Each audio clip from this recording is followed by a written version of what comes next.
इस वीडियो में आप देखेंगे कक्षा 10वीं की गणित का प्रश्नावली 3.4 के या दूसरे का 5वां क्वेश्चन है। ठीक है, इसको आपको विलोपन विधि से हल करना है। ठीक है, क्योंकि इस क्वेश्चन या जो है आपके प्रश्नावली 3.4 में आपको विलोपन विधि से ही इन क्वेश्चनों को हल करना है। ठीक है, तो आइए देखते हैं कि किस प्रकार से इन क्वेश्चन को हल किया जा रहा है। क्या किराए पर पुस्तकें देने वाली किसी पुस्तकालय का प्रथम 3 दिनों का एक नियत किराया है। कहा है कि किराए पर पुस्तकें देने वाली किसी पुस्तकालय का प्रथम 3 दिन का किराया 3 दिन का एक नियत किराया है। कोई पुस्तकालय है जो 3 दिन के लिए आपको अगर पुस्तक देती है तो उसका जो किराया नियत है, 3 दिन के लिए उसका किराया एकदम फिक्स है। फिर कह रहा है उसके बाद प्रत्येक अतिरिक्त दिन का किराया अलग है। उसके बाद जितने दिन आप अलग रखेंगे 3 दिन के बाद, चौथे दिन, 5वें दिन, 6वें दिन, इन सब का किराया क्या है, अलग है। कहा सरिता ने 7 दिनों तक एक पुस्तक रखने के लिए 27 रुपया अदा किए। सरिता उस पुस्तक को कितने दिन रखी है, 7 दिन रखी, तो उसका उसने टोटल 27 रुपया दिया। जबकि सुशी ने एक पुस्तक 5 दिनों तक रखने के लिए ₹21 अदा किए। तो नियत किराया तथा प्रत्येक अतिरिक्त दिन का किराया ज्ञात कीजिए। सवाल को पहले समझ लीजिए, तब इसे आप आसानी से लगा सकते हैं।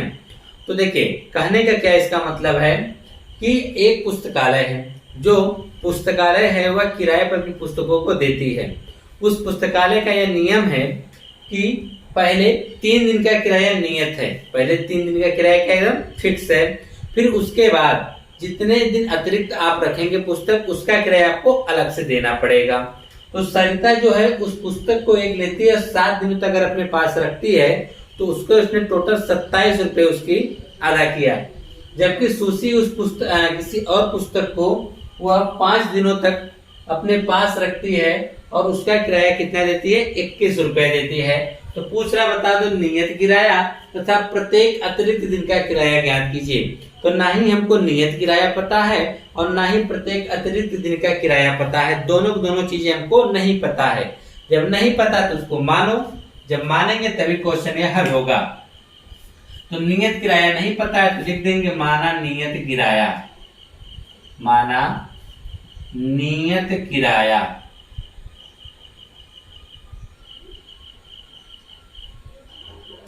कितना मान लें, 100 रुपए है। क्या रुपया है नियत किराया, 100 रुपया है। प्रत्येक अतिरिक्त दिन का किराया पूछा है, नहीं पता तो मानो प्रत्येक अतिरिक्त दिन का किराया, अतिरिक्त दिन का किराया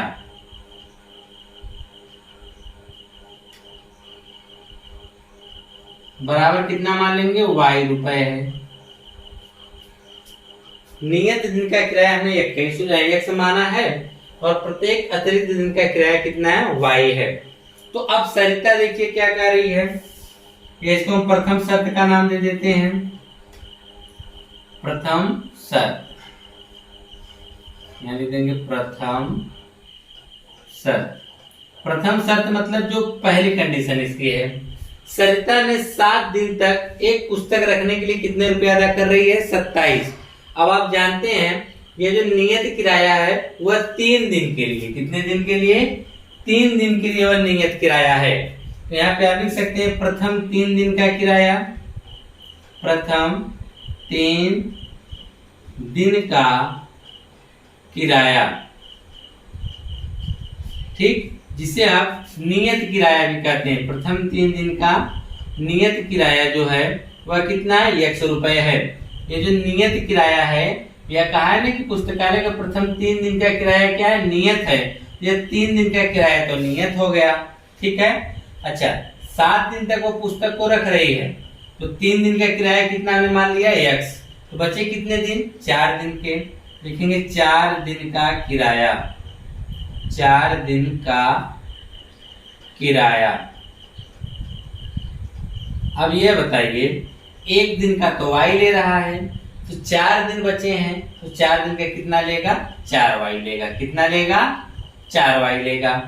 तो प्रश्नानुसार क्या हो जाएगा कुल, तो प्रश्नानुसार आपका हो जाएगा कि 3 दिन का किराया 100 रुपया 4 दिन का कितना 4y और टोटल मिला के कितना दे दी है सरिता ने 27 रुपया अदा की। यह समीकरण नंबर 1 बन गया। कैसे, फिर से समझो सवाल को। यह नियत किराया पूछा तो नियत किराया हमारे लिए x है। नियत किराया कौन सा किराया है, प्रथम 3 दिन का किराया है। 3 दिन का किराया कितना x, तो प्रत्येक अतिरिक्त दिन का, उसके बाद जैसे चौथा दिन रहेगा तो उसका y देना पड़ेगा, फिर अगले दिन पांचवा फिर उसका y देना पड़ेगा, छठे दिन का फिर y देना पड़ेगा। यानी जितना दिन आप लेट करेंगे उतना आपका y रुपए बढ़ता चला जाएगा। तो पहले उसने 7 दिन तक रखा पुस्तक को, तो पहले 3 दिन का किराया तो 100 रुपया देगी। बचे कितने दिन 4 दिन, तो 1 दिन का y तो 4 दिन का 4y, तो टोटल कितने रुपए हो गए, x और 4y मिलाएंगे तो कितने होंगे 27 रुपया। तो समीकरण नंबर 1 बना लिया है। अब इसकी दूसरी शर्त देखिए। दूसरी शर्त में क्या कहा है, दूसरी शर्त में कहा है सुशी, ठीक है। सुशी जो है 5 दिन तक रखती है। देखेंगे यहाँ पर प्रथम 3 दिन का किराया, प्रथम 3 दिन का किराया, प्रथम 3 दिन का किराया बराबर कितना है 100 रुपए है। तो ये बताओ टोटल 5 दिन, 3 दिन का किराया x, बचे कितने दिन 2 दिन का। देखेंगे 2 दिन का किराया, 2 दिन का किराया, तो 1 दिन का y, 2 दिन का 2y, ठीक। प्रश्नानुसार,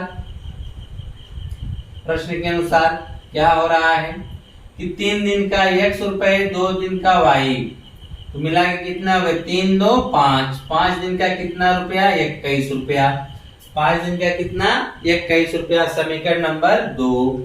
अब हमको क्या करना है, हल करना है विलोपन विधि से x और y का मान निकालना। तो आप देखेंगे x और x दोनों पद बराबर हैं और दोनों के चिन्ह भी सेम है, यानी प्लस प्लस है। जब दोनों के चिन्ह बराबर होते हैं तो इसको हम घटा देते हैं, लिख देंगे समीकरण नंबर 1 माइनस समीकरण नंबर 2। तो समीकरण 1 हमारा कह रहा है कि x प्लस 4y बराबर में कितना 27, समीकरण 2 कह रहा है x प्लस 2y बराबर में 21। जब यह घटाने जाएंगे तो सबका चिन्ह क्या होगा, बदल जाएगा, है दोनों कट जाएंगे, 4y से 2y घटाएंगे तो 2y बराबर 27 में से 21 घटाएंगे तो कितना आएगा 6 आएगा ना, कितना आ जाएगा 6। आप चाहेंगे तो आप 2 को इधर भेजेंगे तो 2 से इससे भाग हो जाएगी, तो y बराबर हमको 3 मिल जाएगा। क्या मिल जाएगा 3। हम y का मान उठा के किसी समीकरण में रख के x का मान निकाल लेंगे।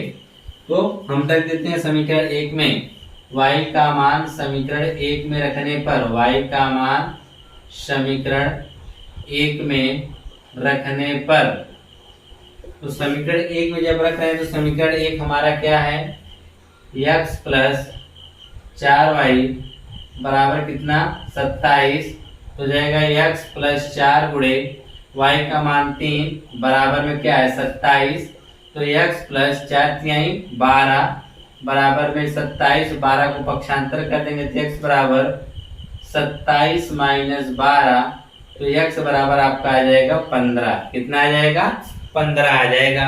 यानी नियत किराया जो था वो 15 रुपए था और उसके बाद हर दिन का आपको 3-3 रुपए देना था। तो यहाँ पे आप नीचे लिख सकते हैं कि नियत किराया x बराबर 15 रुपए था। कितना था 15। फिर पूछा प्रत्येक अतिरिक्त दिन का, प्रत्येक अतिरिक्त दिन का किराया, अतिरिक्त दिन का किराया y बराबर कितना हो जाएगा 3 रुपए। कितना हो जाएगा 3 रुपए। तो अच्छा हमने तो ये निकाल लिया, क्वेश्चन हमारा सही कि गलत जाओ चेक करते हैं। देखो 7 दिन का 27 आता है क्या, तो 3 दिन का तो 15 रुपया, बचे कितने दिन 4, तो 1 दिन का 3 तो 4 दिन का 12, 4 3 12, 12 15 27 हो गया। ठीक है, तो यह था आपका प्रश्नावली 3.4 का 5वां क्वेश्चन। ठीक, हाँ एक चीज से ध्यान दीजिएगा कि हमने जिसमें आपको यह याद करने की कोई जरूरत नहीं है कि इसमें कौन सा विधि लगा है पेपर में। अगर किसी विधि का नाम दिया जाता है कि इस सवाल को विलोपन विधि से, यानी नीचे लिख देगा विलोपन विधि से हल करिए, प्रतिस्थापन विधि से हल करिए, ग्राफी विधि से हल करिए, या आपसे कह देगा ब्रज गुणनखंड विधि से हल कीजिए। अगर किसी विधि का वह नाम लेता है तो आप कोई भी वही विधि लगाएंगे जिस विधि का वह नाम लेता है। अगर किसी विधि का नाम नहीं लेता है तो आप चारों में से कोई भी विधि लगाकर इस क्वेश्चन का हल बता सकते हैं। ठीक है।